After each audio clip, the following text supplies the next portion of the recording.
Winning die rolls in the first round. Gotta love it. Playing first? Heck yeah.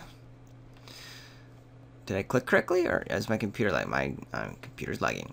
Solid keep. 2-drop, 3 drops. Nothing powerful, but we'll get there.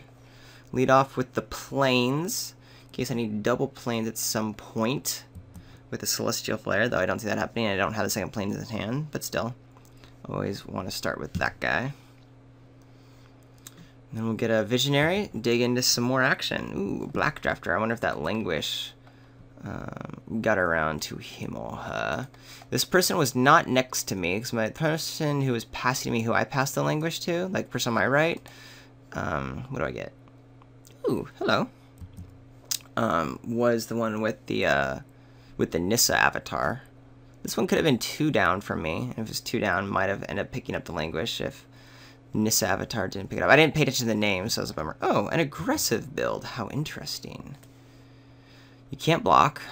That'll be good against my Kythios. If I had a 2-drop, I would probably play Kythios and something else, but all I have is the Titanic Growth. I'd rather just use up all of my mana and get the Pilgrim's Road down. It really forces my opponent to have something here. Do I even want to block this guy? How does this guy work? Exile 2 other creature cards from your graveyard, and then you return from your graveyard to the battlefield. I'd rather just trade and make my opponent do that later, because Elvish Visionary doesn't do a whole lot anyway. I don't have Dwynen's to like pump up.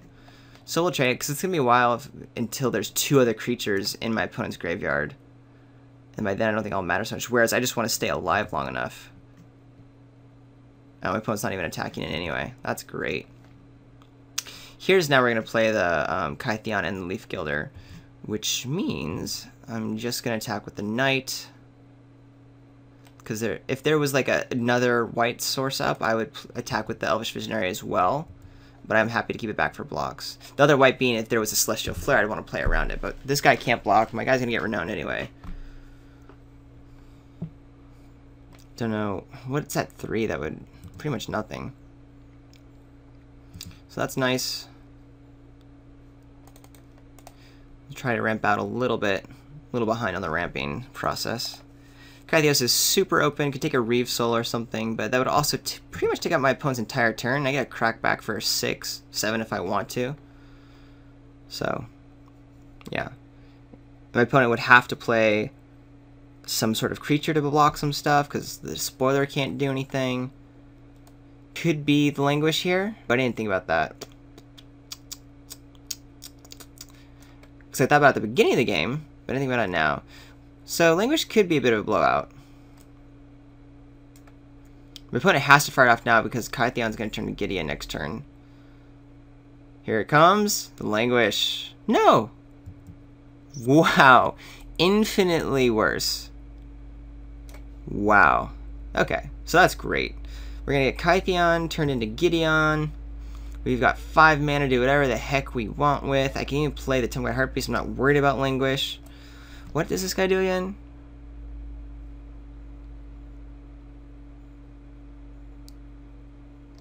So we can just attack with everything.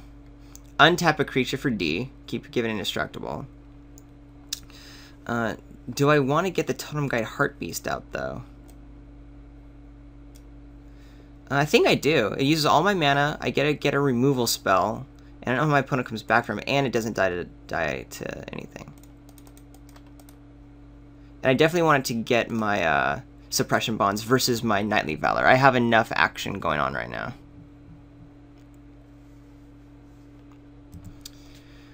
Alrighty. Yes, I want to use that ability. Please.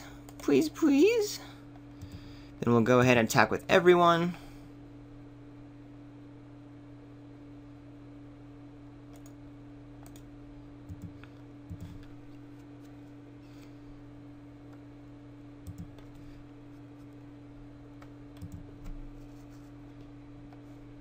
We want to +1.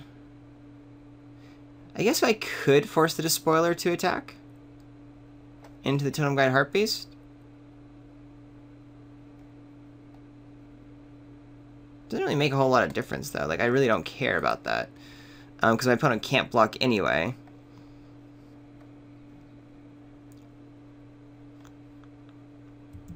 Just give my guy indestructible. That works. We'll be bashing in with Gideon next turn, I'm sure. Sorry, trying. You know, 4/4 and show that's still playing. Probably be dealt to him. Yeah, and you just get a bash for a 4/4 all the time.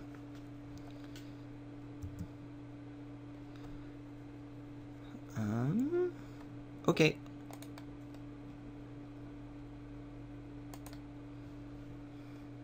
There could be like a removal spell or something. But the destroy removal spells don't do a whole lot. Let's attack with everything. Especially now that Celestial Flare is an option. I'm not going to show my opponent any more cards. I mean, this is basically a game. We'll see what my opponent... Yeah, that was it. Okay. So that's that. My opponent did very little. Played only 2 spells. Both are the aggressive build, though. So maybe my opponent was trying to go for something super fast. Just didn't get there. I think my deck's fairly set up for it. Keep in mind, Aerial Volley... I haven't seen any flyers, but my opponent's in black-white, which means they're probably around. I think I have enough early drops that I don't need the Yoked Ox to come in against a potentially fast deck. Yeah, until I see more flyers, though, I'm not going to play the Aerial Volley. Unless... I mean, let me just double-check the actual deck. I don't think there's anything that's super bad against what I saw from my opponent. My opponent just didn't really play any cards or any good cards. Yep. So we'll just throw it back the same way and see if my opponent has a better hand this game.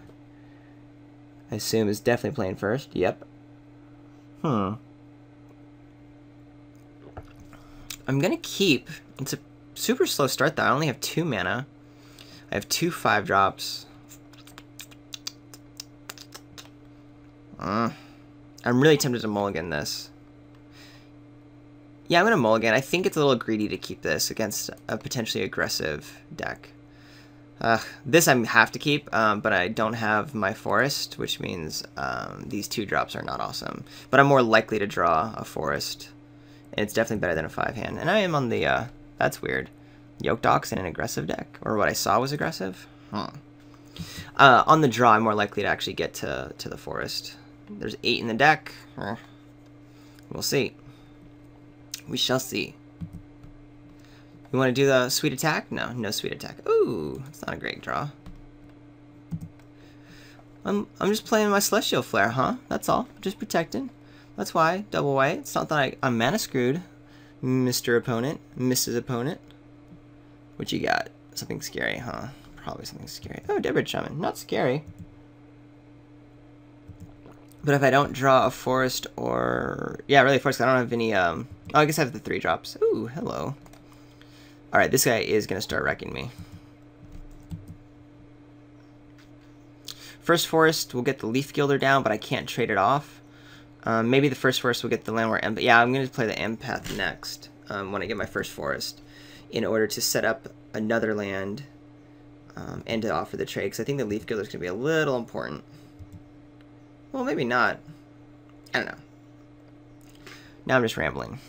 Ramble. Blessed Spirits! Alright, maybe Aerial Volley is going to come in. We thought something like this would happen. Titanic Growth. Alright, I get 1 more turn before I have to start discarding. Stuck on the white manas. I take 5 damage here.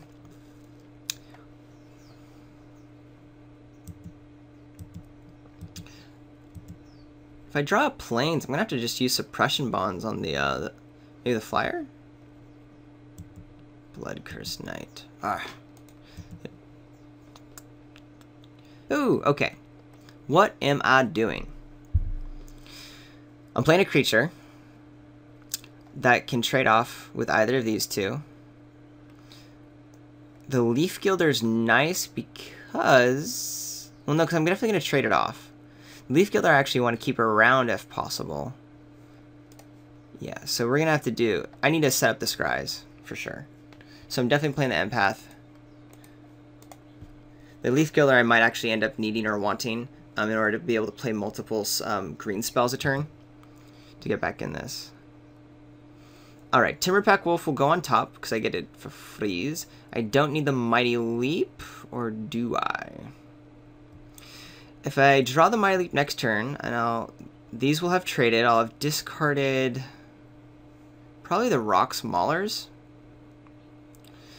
And then I'll have, or maybe I'll just discard a Timberback Wolf? No, because once this trades, I'm able to next turn play a Leaf Gilder, 1, 2. And then have the Mighty Leap up.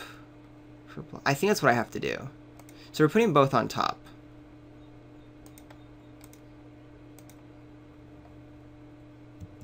I might discard the Timberpack Wolf to the Dead Bridge because I don't really have time to make these guys 3/3s, and I'll eventually have the 5 for the Mauler. So yeah, I probably have to just ditch the Timberpack Wolf. But the game plan for next turn, we'll draw the Mighty Leap. I'm going to go ahead and trade off my Empath with one of these 2 cards. I'll do it with the Blood Knife if my opponent lets me. Here's a Do Nothing enchantment, which is fine. It does mean I'm a little bit scared next turn. The Blessed Spirit gets a little bit bigger. It's probably have to take the Suppression Bonds if I can stay alive long enough. Oh, that also makes this guy huge. Alright. Ouch. Am I taking... Yeah, I'm taking 7 for sure. Okay. I can play 1 spell, and it's going to be the Leaf Gilder, because it gets me a creature down. And then we'll play the Mighty Leap to try to take out something. Means I'm going to 1 possibly next turn, but still. Gotta do what you gotta do. Opponent attacks with everything. I'm still okay. Worried about this creature coming down. There's a 4/4 in the air. Yeah, that was played poorly. I should have readjusted it. I forgot about this enchantment. I should have used Oppression Bonds on the flyer. Ooh, big hits. Big hits. Alright, I'm pretty sure I sequenced this game incorrectly. There might have been a chance. Mind you, I get that I was color screwed on my mulligan decisions. That certainly happened. But I'm pretty sure I played this game just horribly. So I will concede, instead of showing my opponent a card. I'm sure there was a sequence in there where I would have been better off and put myself in a position to win. I've still only seen 1 flyer from my opponent. Still, it's a pretty good one. It's certainly worth enough to have this aerial volley a consideration. Something I want to pull out though.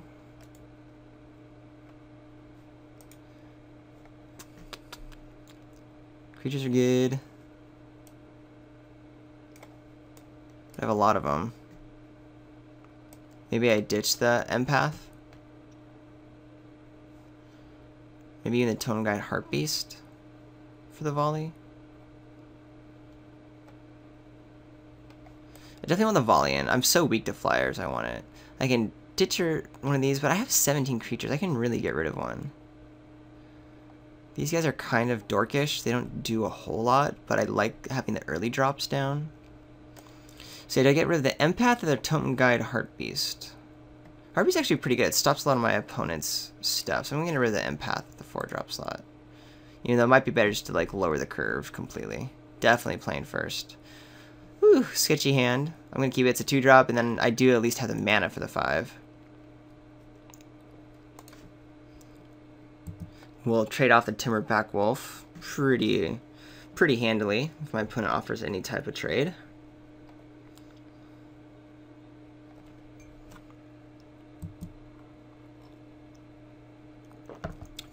Horrible card, but again, goes with my opponent's theme of an aggressive deck.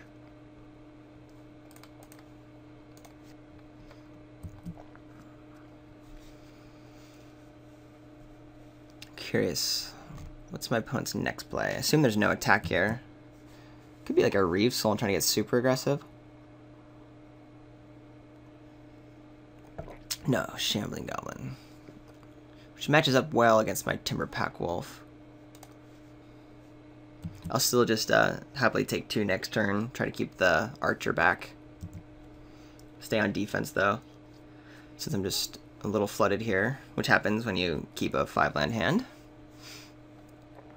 Still, once the Maulers comes down, it'd be in good shape. We haven't seen any strong removal from my opponent. So, there's a little bit of hope that the Rocks Maulers will actually stay alive once it's down. Opponent's stuck on land. One turn too late, friend.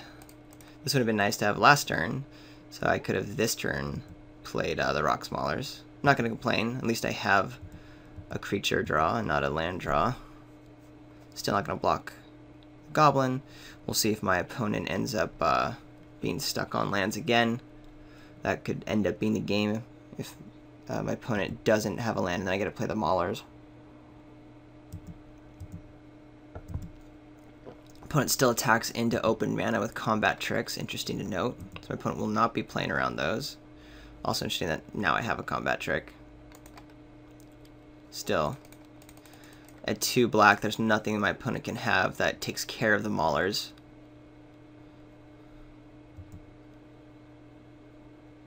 Should have attacked first. Still gonna attack because I still want to get the 2 damage in. I'm not worried about the 4 damage coming through because I'm going to be winning that race. Still probably won't block. My opponent could be playing a weird card like the Death Touch one, the +1/0 Death Touch. And my Maulers are just so key against this board state right now. Might as well just wait till the Titanic Growth's available. Play a little bit safe. Yeah, Ox ain't gonna cut it. That's fine.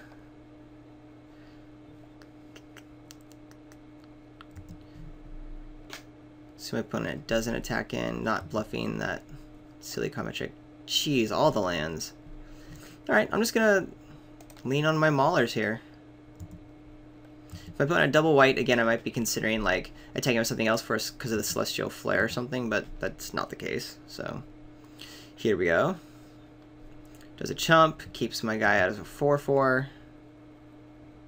Fine with that. My opponent's just trying to buy time till getting out of this mana screw and deploy some more threats. But my opponent's deck is supposed to be tempo and synergistic based, so may not be able to work out quite. Ooh, the Languish. I am going to go ahead and use the Titanic Growth to save my Rocks Maulers. It's so key here. And then it's only going to end up being a 3/3, and I still have a better board state.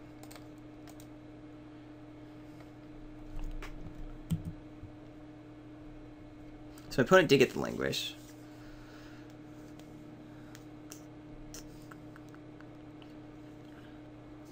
Cool. And then my opponent's tapped out.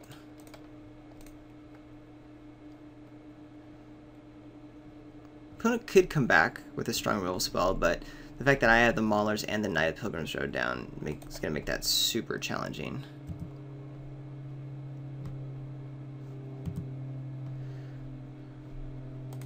Bashing in, renowning up, passing the turn. What else could get me? Even if there was if there was a spot removal here, I still get to have the Knight up. But then my opponent could start getting into the game because if I'm just I'm stuck now without any spells. That's what happens when sometimes Screw beats Flood, but I happen to have the board state to be okay.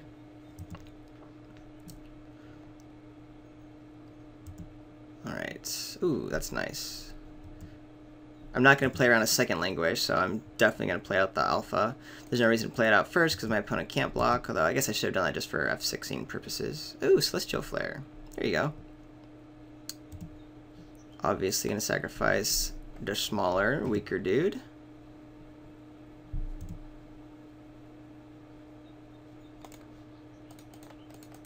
I'll represent my own Celestial Flare, though there's no way I'm blocking the spoiler. My opponent does just get it back. And since I'm way ahead on this race, I assume my opponent has no other creatures. I don't know why my opponent would play this creature. Maybe my opponent only has white creatures and really needed that Celestial Flare available, so this is the only thing my opponent was willing to spend mana on. I don't know. Doesn't seem particularly relevant, though, in the matchup right now.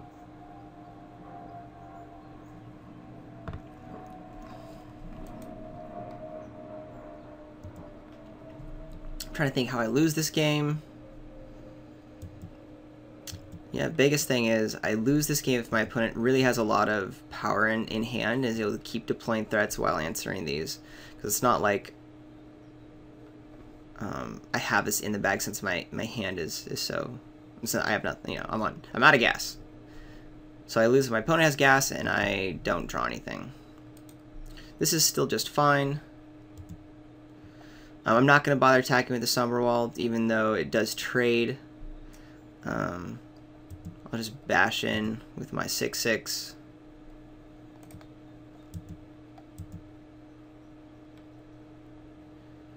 My opponent goes down to 2.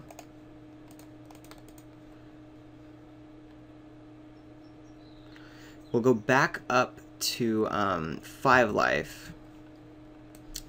I might just offer the block. If that's the case, I should have attacked because I was the aggressor. Should have attacked while my opponent had less mana up.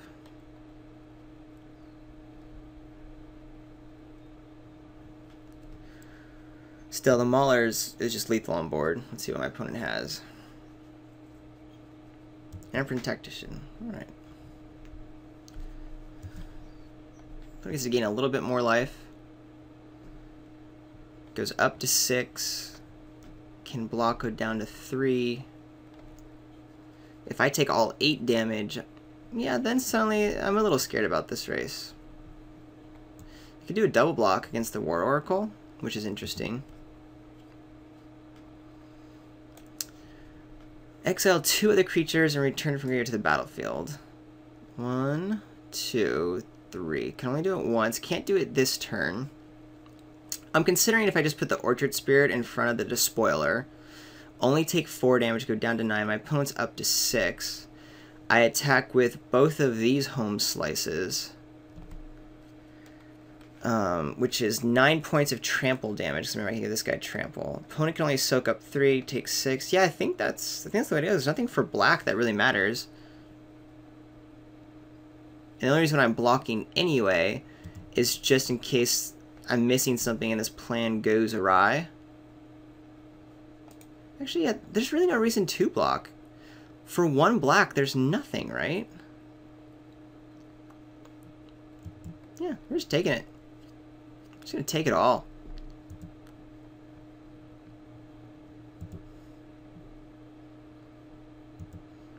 Because now we'd attack in and win.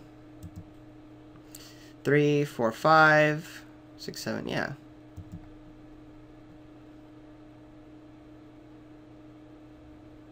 I have all the mana for trample. There's just nothing in single black, so there you have it. Thought it through. Is it other target creature you control? Yeah, you can do it to itself. Choose target creature you control. Me. There you go. Just play it cleanly. Get the extra point of damage, even though it's already lethal. Just to waste time. Just to waste all the time. Okay, got there. My opponent's aggressive black-white deck really wasn't streamlined enough to combat this deck. And I think I misplayed the second game. We'll see how the next match goes. On to round dos.